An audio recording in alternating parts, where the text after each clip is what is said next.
రాజశేఖర రెడ్డి గారిని ప్రేమించే ప్రతి హృదయానికి, జగన్ బాబును షర్మిలమ్మను ఆదరించి హక్కున చేర్చుకున్న ప్రతి హృదయానికి కూడా నేను చేతులెత్తి నమస్కరిస్తున్నా. ఇవాళ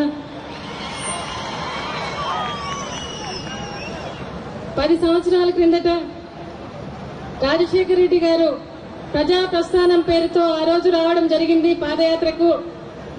ఆ రోజు చంద్రబాబు నాయుడు గారి ప్రభుత్వంలో ఆ రోజు ప్రజలు చాలా బాధల్లో ఉన్నారు, చాలా కష్టాల్లో ఉన్నారు. ఆయన నిర్లక్ష్యం వల్ల, కరువు కాటకాల వల్ల ఆ రోజు ప్రజలు ఇబ్బందుల్లో ఉన్నారని చెప్పి రాజశేఖర రెడ్డి గారు ఆ రోజు ప్రజా ప్రస్థానం పేరుతో మీ దగ్గరికి వచ్చారు 10 ఏళ్ల కిందట. తర్వాత జగన్ బాబు వచ్చాడు ఓదార్పు యాత్రలో. మిమ్మల్ని అందరినీ చూడటానికి, మీతో ఉండటానికి ఆ రోజు రావడం జరిగింది. మరి అదేవిధంగా షర్మిలమ్మ కూడా మళ్ళా ప్రజలు ఇబ్బందుల్లో ఉన్నారని చెప్పి, చాలా కష్టాల్లో ఉన్నారని చెప్పి జగన్ బాబు రాలేని పక్షంలో జగన్ బాబు పోయి మిమ్మల్ని అందరినీ కలవమని చెప్పినందువల్ల షర్మిలమ్మ ఆ రోజు పాదయాత్రకు మరో ప్రజా ప్రస్థానం పేరుతో మీ అందరితో వచ్చింది.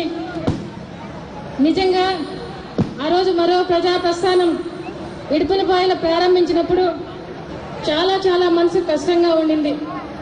రాజశేఖర రెడ్డి గారు మన మధ్యలో లేరు. ఉన్న 2 బిడ్డల్లో ఒక బిడ్డ జైల్లో ఉన్నారు, ఇంకొక బిడ్డను మీ మధ్యకు పంపుతున్నాను, మీకు అప్పచెప్తున్నాను అని చెప్పడం జరిగింది. ఇవాళ రాజశేఖర రెడ్డి గారికి చాలా ముద్దుల బిడ్డ షర్మిలమ్మ, చాలా ప్రేమగా చూసుకునేవాళ్ళు. ఆ బిడ్డను రోడ్డు మీదకి పెట్టినప్పుడు చాలా బాధ అనిపించింది, చాలా కష్టం అనిపించింది. కానీ మీ అందరి ప్రేమ, మీ అందరి అభిమానం, మీ అందరి ఆత్మీయత, ఆ బిడ్డను మీరు దగ్గర చేర్చుకున్నందుకు మీకందరికి కూడా నేను కృతజ్ఞతలు తెలుపుకుంటా ఉన్నా. ఆ రోజు ఓదార్పు యాత్రలో జగన్ బాబును ఒక మనవడిగా, ఒక కొడుకుగా, ఒక అన్నగా, ఒక తమ్ముడిగా ఆ బిడ్డను దగ్గర తీశారు. ఆ రోజు షర్మిలమ్మని కూడా ఒక మనవరాలిగా, ఒక కూతురుగా, ఒక అక్కగా, ఒక చెల్లిగా మీ అందరూ చూపించిన ప్రేమకు, ఆదరాభిమానానికి, కృతజ్ఞతకు కూడా నేను చేతులెత్తి నమస్కరిస్తున్నాను. ఇవాళ ఈ రోజు 188వ రోజు. ఈ రోజు 2500 కిలోమీటర్లు ఈ రోజు తను పాదయాత్ర చేస్తూ కొన్ని లక్షల మందిని మాట్లాడుతూ వాళ్ళందరితో చూస్తూ మరి ఈ రోజు ఈ వరకు ఇక్కడికి చేరింది అంటే మరి చాలా ఒకవైపు సంతోషంగా ఉంది. మీ అందరి ప్రేమతో ఈ రోజు ఇంతవరకు నడిపించారు మీరు. ఇంకా రాబోయే మరి ఇంకా మిగతా 3 జిల్లాల్లో కూడా మీరు అదే విధంగా బిడ్డను ఆదరిస్తారని, మీరు ఆశీర్వదిస్తారని మిమ్మల్ని అందరినీ కూడా నేను కోరుకుంటున్నా.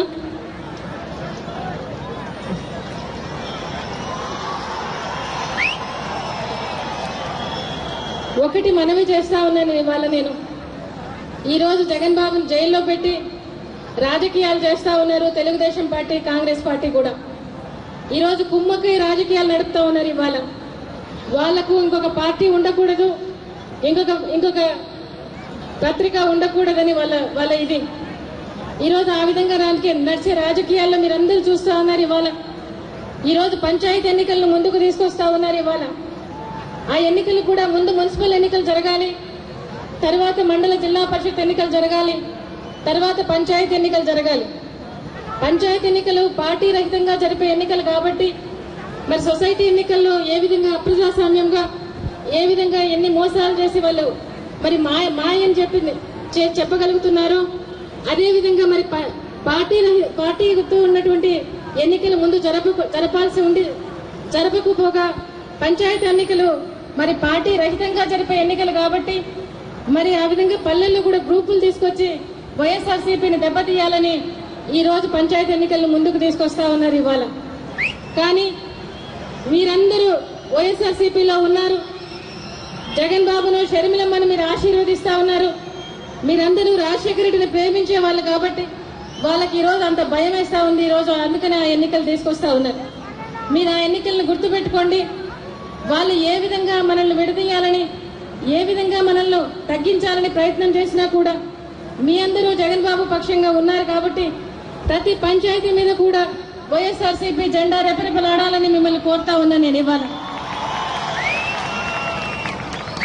పంచాయతీ ఎన్నికల్లోనే మన పార్టీ సత్తా చూపించాలి. ప్రత్యర్థులకు గుండెల్లో దడ పుట్టించేదిగా ఉండాలి మన పార్టీ.